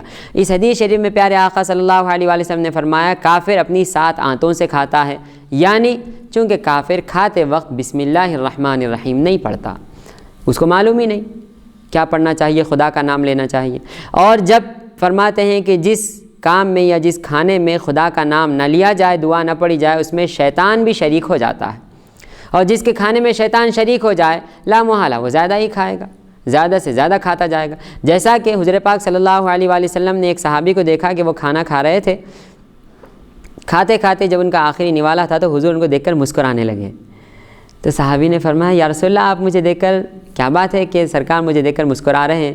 تو سرکار نے فرمایا میں تمہیں دیکھ رہا تھا کہ تم بغیر بسم اللہ کے کھانا شروع کیے تھے، اور جب تمہارا آخری نوالا تھا تو تمہیں یاد آ گیا اور تم نے بسم اللہ الرحمن الرحیم پڑھ لی۔ تمہارے بسم اللہ پڑھنے کے ساتھ ہی وہ شیطان جو تمہارے ساتھ بیٹھ کر کھانا کھا رہا تھا وہ سارا کا سارا کھانا اگل دیا اور وہاں سے اٹھ کر بھاگ گیا۔ تو اس کے بھاگنے کو دیکھ کر میں خوش ہوا۔ تو دیکھیں اس حدیث شریف میں جہاں ایک طرف شیطان کا بھاگنا ذکر کیا جا رہا ہے، وہیں دوسری طرف حضور پاک صلی اللہ علیہ وسلم کا علم غیب بھی معلوم ہو رہا ہے۔ وہ صحابی دور بیٹھے ہوئے ہیں، وہ کھاتے ہوئے سب کو نظر آ رہے ہیں، لیکن سرکار کو ان کی دل کی کیفیات بھی نظر آ رہی ہیں کہ کب ان کے دل میں ارادہ آیا بسم اللہ پڑھنے کا اور کب ان کی زبان چلی اور وہ بسم اللہ پڑھنے لگ گئے۔ اس کے ساتھ ساتھ وہ شے جو کسی کو نظر نہیں آ رہی ہے سرکار کو نظر آ رہی ہے، وہ ہے شیطان، جو بیٹھا ہوا بھی ہے اور ساتھ کھانا بھی کھا رہا ہے، اس کے پیٹ میں بھی کھانا جا رہا ہے، اور بسم اللہ پڑھنے کے ساتھ ہی وہ کھانا اگل دیتا ہے اور بھاگ جاتا ہے۔ تو فرماتے ہیں مومن کو چاہیے کہ وہ اللہ تعالیٰ کا نام لے کر کھائے، اللہ کا نام لے کر پیے، ہر کام خدا کا نام لے کر کہے۔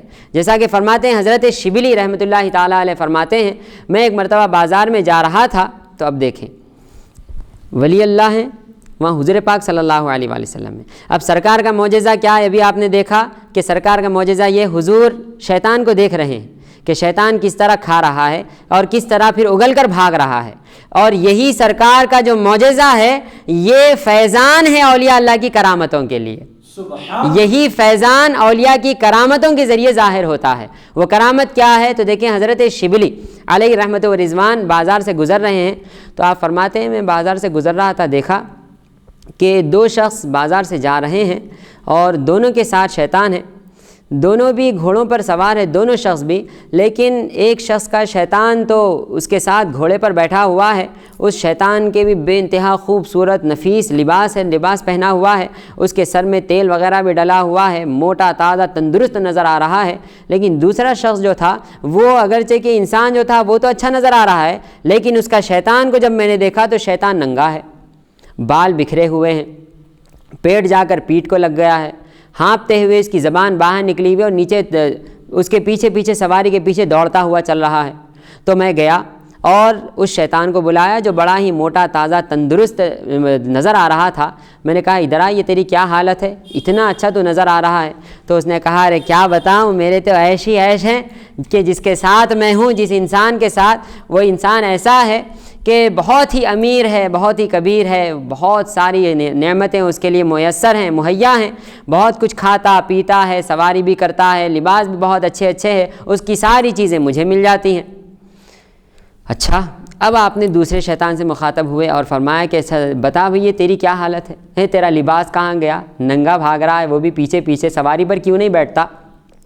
کیا تجھے کچھ کھانا نہیں ملتا کہ تیرا یہ حساب ہوا ہے کہ پیٹ جا کر پیٹھ کو لگ گیا ہے؟ آخر کیا معاملہ ہے؟ تو اس نے کہا حضرت کیا بتاؤں کہ یہ جو شخص جس کے پیچھے اللہ تعالیٰ نے مجھے لگایا ہے یہ اتنا متقی اور پرہیزگار ہے، ہر کام سے پہلے بسم اللہ الرحمن الرحیم پڑھتا ہے۔ سبحان اللہ، سبحان اللہ۔ جب کھانا کھاتا ہے، میں بیٹھتا ہوں اس کے ساتھ کھانے کے لیے تو یہ بسم اللہ پڑھ لیتا ہے، میں بھوکا رہ جاتا ہوں۔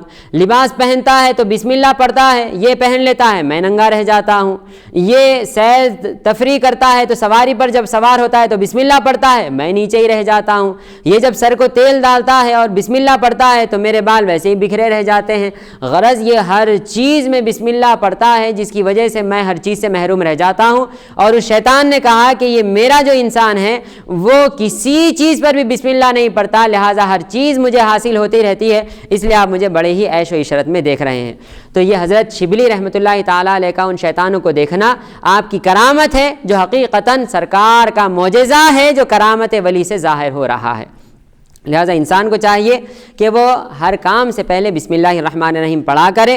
یہی مومن کی شان ہے کہ جس کی وجہ سے تھوڑا سا کھانا بھی اس کو کافی ہو جاتا ہے، اور بسم اللہ نہ پڑھنے کی وجہ سے بے انتہا کھا لینے کے باوجود بھی کافر پھر بھوکے کا بھوکا رہتا ہے، پھر کھانے کے لیے بیٹھ جاتا ہے۔ لہٰذا اللہ تعالیٰ سے دعا ہے کہ اللہ تعالیٰ ہمیں ہر کام سے پہلے بسم اللہ پڑھنے کی توفیق عطا فرمائے۔ آگے چلتے ہیں ہم حدیث نمبر 59 عن انس بن مالک رضی اللہ تعالیٰ عنہ قال قال رسول اللہ صلی اللہ علیہ وآلہ وسلم ان اللہ لا يظلم مؤمنا حسنة يعطى بها في الدنيا ويجزى بها في الآخرة واما الكافر فيطعم بحسنات ما عمل بها لله في الدنيا حتى إذا أفضى إلى الآخرة لم يكن له حسنة يجزى بها رواہ مسلم و احمد۔ حضرت انس بن مالک رضی اللہ تعالیٰ عنہ روایت کرتے ہیں کہ حضور نبی اکرم صلی اللہ علیہ وآلہ وسلم نے فرمایا بے شک اللہ تعالیٰ نیکی کے حوالے سے مومن پر ظلم نہیں فرماتا، دنیا میں بھی اس مومن کو اس نیکی کا اجر دیا جاتا ہے اور آخرت میں بھی اس کا اجر دیا جاتا ہے۔ رہا کافر تو اس نے دنیا میں جو اللہ تعالیٰ کے لیے نیکیاں کی ہیں ان کا اجر اسے دنیا میں ہی دے دیا جائے گا، اور جب وہ آخرت میں پہنچے گا تو اس کے پاس کوئی نیکی نہیں ہوگی جس کی اسے جزا دی جائے۔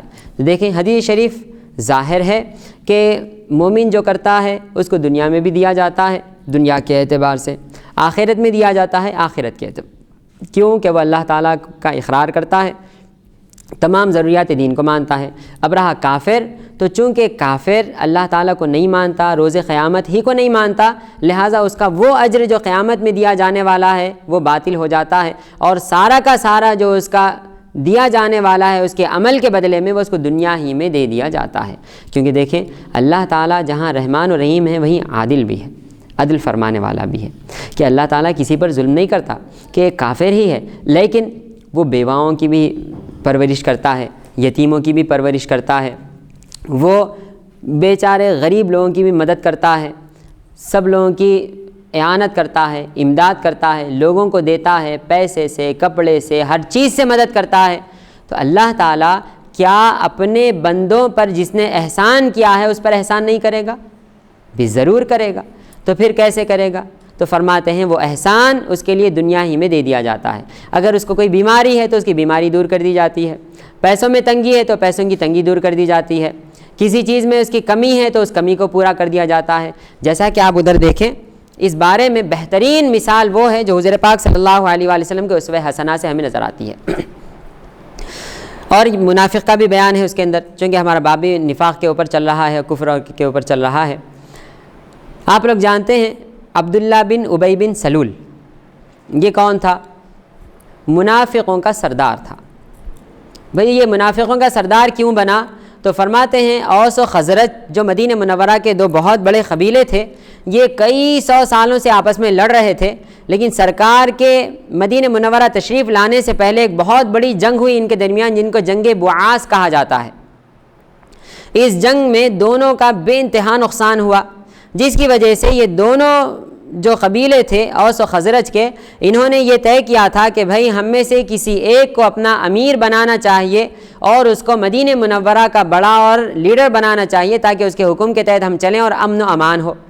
یہ کہہ کر خزرج میں سے غالباً عبداللہ بن ابی بن سلول تھا جس کو منتخب کیا گیا تھا کہ اس کو ہم مستقبل میں اپنا بڑا بنا لیں گے متفقہ طور پر۔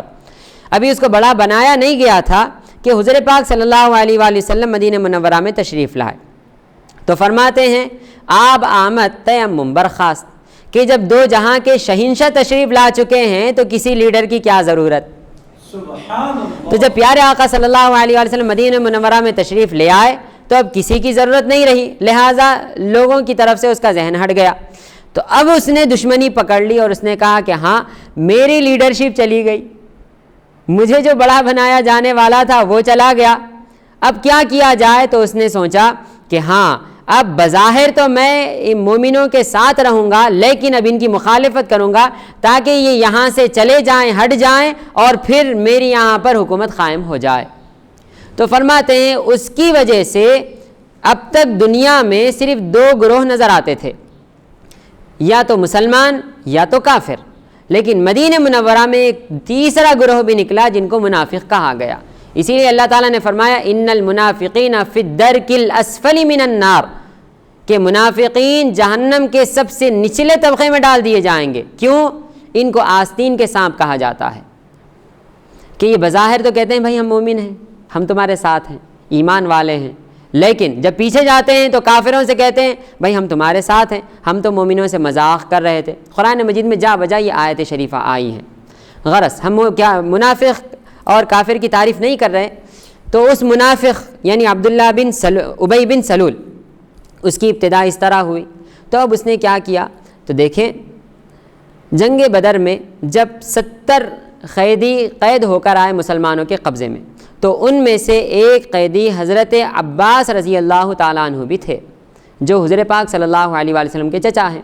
اور سیدنا عباس رضی اللہ تعالیٰ عنہ چونکہ جسمانی اعتبار سے بہت ہی جسیم تھے، جس کی وجہ سے جب حضور پاک صلی اللہ علیہ وآلہ وسلم نے فرمایا کہ قیدیوں کو سب کپڑے دو تاکہ یہ ان کے کپڑے وغیرہ جو پھٹ گئے ہیں ان کے ساتھ بھی صلہ رحمی ہو جائے، تو سب نے دیا، تو کسی کا بھی لباس حضرت عباس رضی اللہ تعالیٰ عنہ کو نہیں آیا۔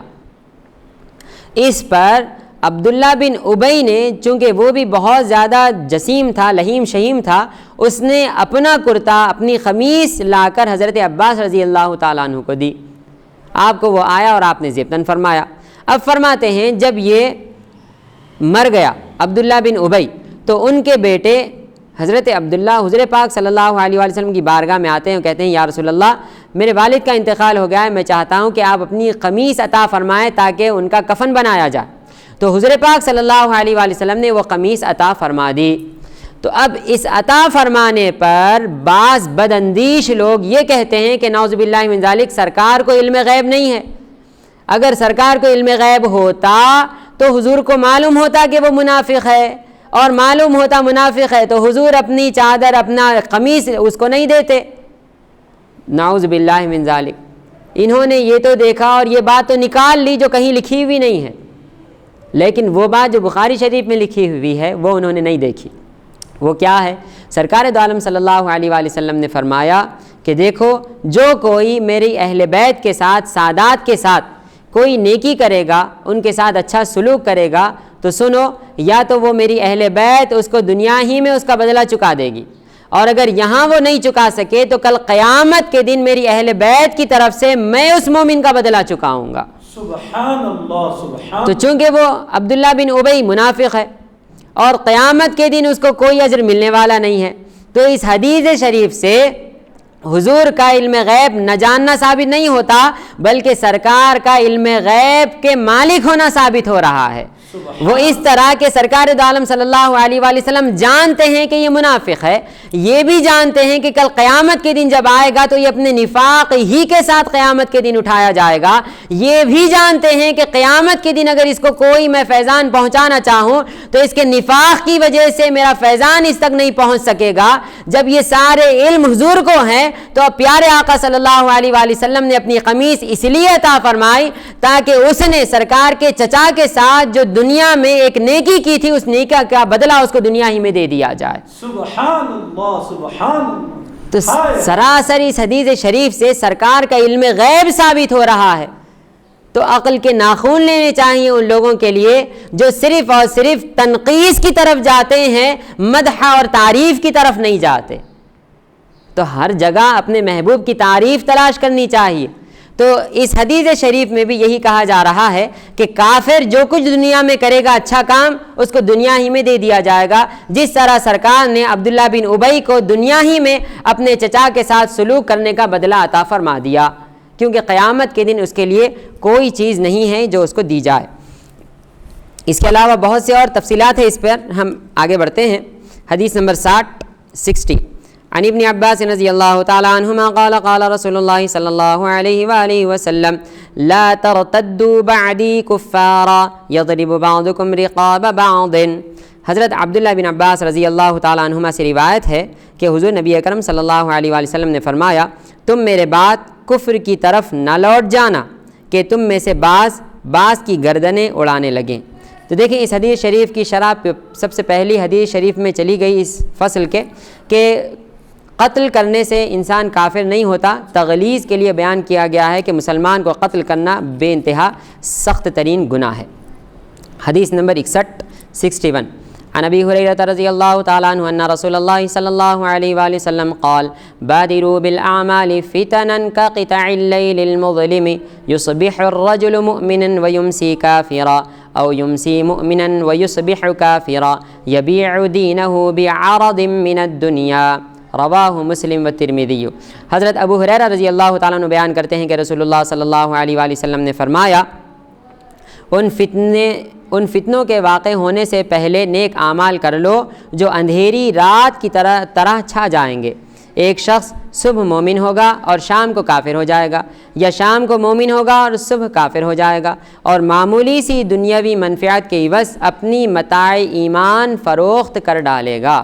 تو دیکھیں اس حدیث شریف میں جو فتنوں کا ذکر کیا گیا ہے اس میں وہ فتنے ہیں جو امت میں تفرقہ ڈال دیں گے، یعنی جو 72-73 فرقے جو بن جائیں گے امت میں، ان کی طرف حضور پاک صلی اللہ علیہ وسلم اشارہ فرما رہے ہیں کہ دیکھو قیامت سے پہلے ایسے ایسے فتنے اٹھیں گے، ایسے ایسے فرقے نکلیں گے جو ہر ایک اپنی طرف بلائے گا، اور قرآن مجید کی اس آیت شریفہ کے کل حزب بما لدیہم فریحون کہ ہر جماعت، ہر گروہ اپنے عقیدے کے طور پر خوش ہے کہ وہی حق پر ہے، یہی ہو جائے گا۔ لہٰذا کوئی شخص صحیح عقیدہ ہوتے ہوتے رات کے وقت کسی سے سنے گا کہ نہیں بھائی یہ بات صحیح ہے، اس کو قبول کر لے گا تو کافر ہو جائے گا۔ اسی طرح حضور پاک صلی اللہ علیہ وآلہ وسلم کی گستاخی بھی ہے کہ اگر کوئی شخص صبح تک سرکار کا وفادار رہا، رات میں کوئی ایسی بات اس نے کسی سے سن کر یا اپنے عقیدے کے مطابق کہہ دی کہ نعوذ باللہ یہ کمی سرکار میں تھی یا یہ بات تھی، تو وہ اسی وقت کافر ہو جائے گا۔ لہٰذا تنقیص رسول بھی کفر ہے، انشاءاللہ ہم اس کا آگے ذکر کریں گے۔ تو حضور پاک صلی اللہ علیہ وآلہ وسلم نے اور آگے جو بیان فرمایا، یبیع دینہ بعرض من الدنیا، یعنی دنیا کے بس ذرا سے نفع کی خاطر اپنے دین کو بیچ دے گا۔ تو دین کا بیچنا بھی دو طرح ہوگا، ایک تو اگر اس کو کوئی فائدہ وغیرہ دکھے تو وہ حقیقتاً اسلام کو چھوڑ کر کفر میں داخل ہو جائے. یعنی اگر اسے کہا جائے کہ دیکھ تو یہودی ہو جا، نصرانی ہو جا یا مشرک ہو جا تو تجھے اتنی اتنی دولت دی جائے گی، یہ مرتبہ دیا جائے گا، یہ عہدہ دیا جائے گا، یہ سن کر اگر وہ دنیا کے عوض میں اسلام کو چھوڑ کر اگر چلا جائے تو گویا اس نے ایک حقیر سی چیز لے کر ایک بہت ہی اعلیٰ چیز کو اس نے چھوڑ دیا، اور ایک مردار کے بدلے میں اس نے ایک زندہ چیز کو چھوڑ دیا. دوسرا یہ معنی ہوگا اس کا کہ کوئی شخص مسلمان تو ہے، ایمان والا تو ہے، مرتد تو نہیں ہوتا، لیکن وہ کام اس لیے کرتا ہے کہ بس لوگ مجھ سے خوش ہو جائیں، ریاکاری کا عنصر اس کے اندر ہوتا ہے. تو فرماتے ہیں یہ ریاکاری بھی اعمال کو کھا جاتی ہے. تو گویا یہ بھی ریاکاری کے عوض میں، یعنی لوگوں کو بتانے کے عوض میں اپنا وہ ثواب جو ہمیشہ ہمیشہ قیامت کے دن رہنے والا ہے اس کو بیچ دینا ہے. لہٰذا انسان کو ریاکاری سے بھی محفوظ رہنا چاہیے اور حقیقتاً شرک سے بھی محفوظ رہنا چاہیے. اور سرکار دو عالم صلی اللہ علیہ وآلہ وسلم کی گستاخی تو ہرگز نہ ذہن و گمان میں آئے نہ زبان پر آئے. اگر اشارتاً بھی سرکار کی گستاخی ہو جائے گی تو انسان کافر ہو جائے گا. آگے چلتے ہیں، حدیث نمبر 62. عن ابی ہریرہ رضی اللہ تعالیٰ عنہ عن النبی صلی اللہ علیہ وآلہ وسلم قال المراء فی القرآن کفر رواہ ابو داؤد والنسائی واحمد. حضرت ابو ہریرہ رضی اللہ تعالیٰ سے روایت ہے کہ حضور نبی اکرم صلی اللہ علیہ وآلہ وسلم نے فرمایا قرآن مجید میں من مانی تحریفات و تعویلات کر کے جھگڑا کرنا کفر ہے. تو دیکھیں اللہ تعالیٰ کے حبیب صلی اللہ علیہ وآلہ وسلم نے فرمایا کہ دیکھو قرآن اللہ کی کتاب ہے، اس کے اندر اپنی رائے سے کچھ نہ کہا کرو. تو دیکھیں اپنی رائے سے کچھ کہنا یہ بھی دو طرح کا ہوگا. وہ کس طرح؟ ایک تو اسلام سے دشمنی کی خاطر کہ کوئی شخص دیکھتا ہے کہ قرآن مجید اللہ کا کلام ہے اور مسلمانوں کی کتاب ہے، یا پھر اپنے آپ کو مسلمان ظاہر کرتا ہے اور اب دوسرے لوگوں کے سامنے قرآن مجید کے آیتوں کی ایسی تفسیر اور تشریح کرتا ہے جس کی وجہ سے وہ اسلام سے متنفر ہو جائیں اور اسلام سے دور ہو جائیں. ایسا شخص تو صریح کافر ہے کہ جو قرآن کی ایسی تعویل کرتا ہے اور یہ مقصد کرتا ہے کہ اس سے لوگ دور ہو جائیں اور اپنی منمانی من گھڑت چیزیں اس کے اندر ملاتا جاتا ہے. دوسرا ایسا شخص ہے کہ جو قرآن مجید کی خدمت کرنا چاہتا ہے، قرآن مجید سے اس کو دشمنی نہیں ہے، اسلام سے دشمنی نہیں ہے، اب وہ چاہتا ہے کہ میں اس کا ایسا معنی بیان کروں کہ جس کی وجہ سے لوگ اسلام کے قریب آ جائیں، تو وہ بھی گناہ پر ہی قرار دیا جائے گا. کیونکہ اس کے لیے بھی اگرچہ کہ وہ اچھی نیت کر کے کہہ رہا ہے کہ میں اس آیت شریفہ کی ایک ایسی تشریح بیان کروں کہ جس کی وجہ سے لوگوں کے آنکھ پر رونگٹے کھڑے ہو جائیں اور اسلام کے قریب آ جائیں، لیکن وہ تشریح اور وہ تفسیر نہ حضور سے مروی ہے، نہ صحابہ سے، اور نہ ہی بعد کے تابعین وغیرہ سے، تو ویسی چیز بھی مردود ہوگی اور اس کو گناہ گار قرار دیا جائے گا، کافر قرار نہیں دیا جائے گا. کافر صرف اس کو قرار دیا جائے گا جو دشمنی کے تحت قرآن مجید میں تحریف و تعویل کرتا ہو. اور قرآن مجید کے الفاظ میں تحریف کرنا یہ تو صریح کفر ہے اور اس کا تو کوئی جواز ہی نہیں نکل سکتا کہ کسی طرح اس کو جائز قرار دیا جائے. حتیٰ کہ قرآن مجید کے زیر و زبر میں بھی اگر کوئی آگے پیچھے کر دے تو اس کو قبول نہیں کیا جائے گا، کیونکہ اللہ تعالیٰ نے فرمایا انا نحن نزلنا الذکر وانا لہ لحافظون، ہم ہی نے قرآن مجید کو نازل فرمایا ہے اور ہم ہی اس کی حفاظت فرماتے ہیں. تو فرماتے ہیں خدا کی حفاظت یہی ہے کہ اللہ تعالیٰ اپنے نیک بندوں کے دلوں میں قرآن مجید کو محفوظ فرما دیتا ہے. اپنے پیارے محبوب صلی اللہ علیہ وسلم کی امت میں سے وہ جو نفوس قدسیاں ہیں ان کو قرآن کا علم عطا فرماتا ہے، اس کی تشریح، اس کی تعویل، اس کی تفسیر عطا فرماتا ہے.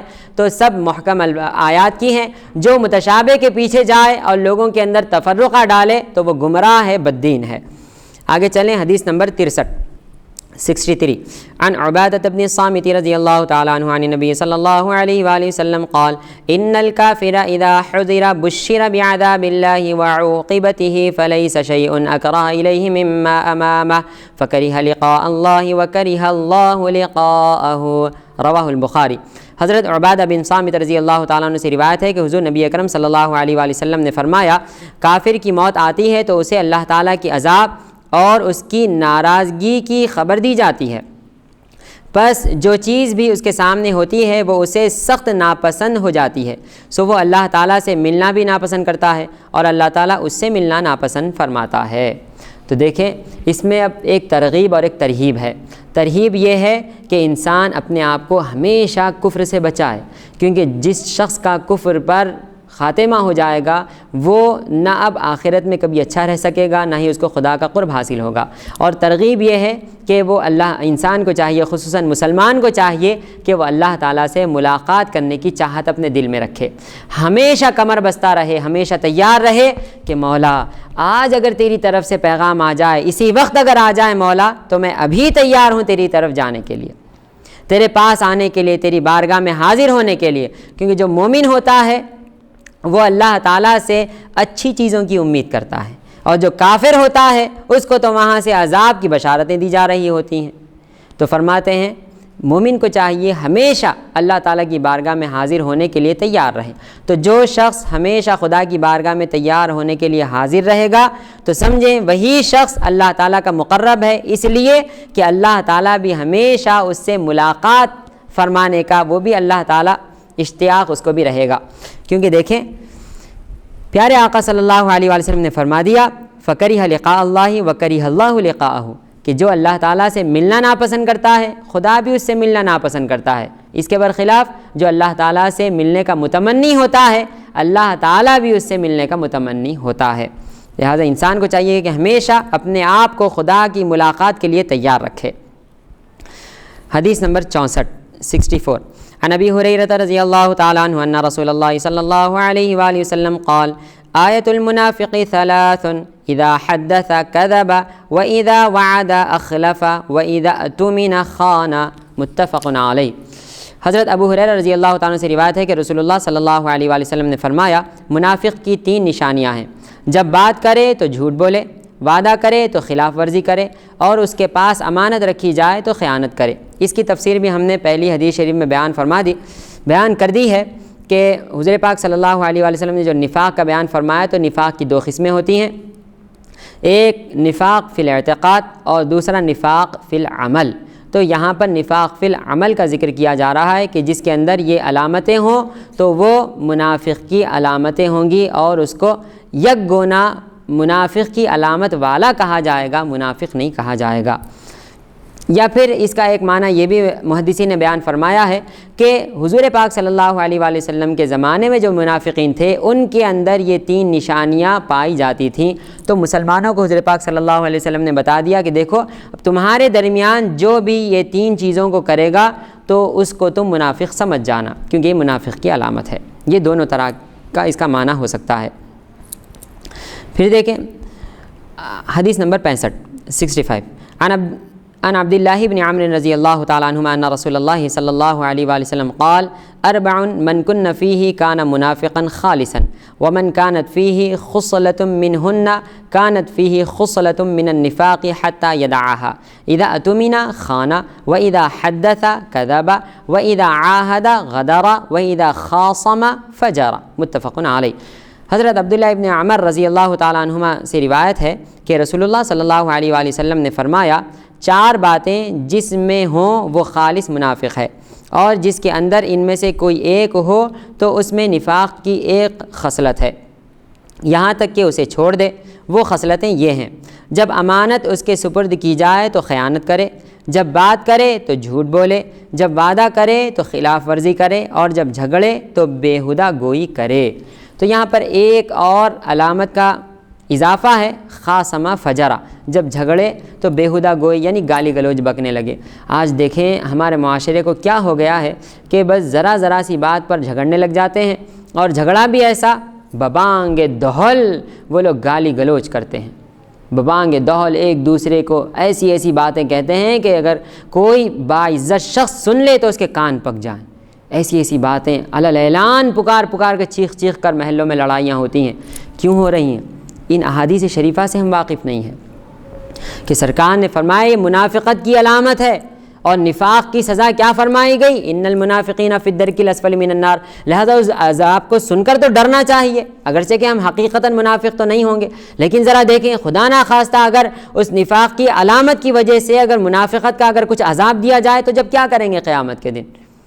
لہذا انسان کو چاہیے کہ اپنی زبان پر قابو رکھے، غصہ آ جائے تو اپنے غصے کو پینے کے لیے انسان اپنے آپ کو مشق و مداولت میں لگائے کہ تیار رہے، غصہ آ جائے تو پانی پی لے، اپنے زبان سے کوئی غلط لفظ نہ نکالے، بلکہ غصے کے وقت سب سے بہترین چیز ہے یہ ہے کہ وہ سکوت اختیار کرے، خاموشی اختیار کرے۔ ایسا کرے گا تو پھر وہ نفاق کی علامتوں سے باہر ہو جائے گا۔ حدیث نمبر 66 عن انس بن مالک رضی اللہ تعالی عنہ عن نبی صلی اللہ علیہ وآلہ وسلم قال آیت الایمان حب الانصار و آیت النفاق بغض الانصار متفق علیہ۔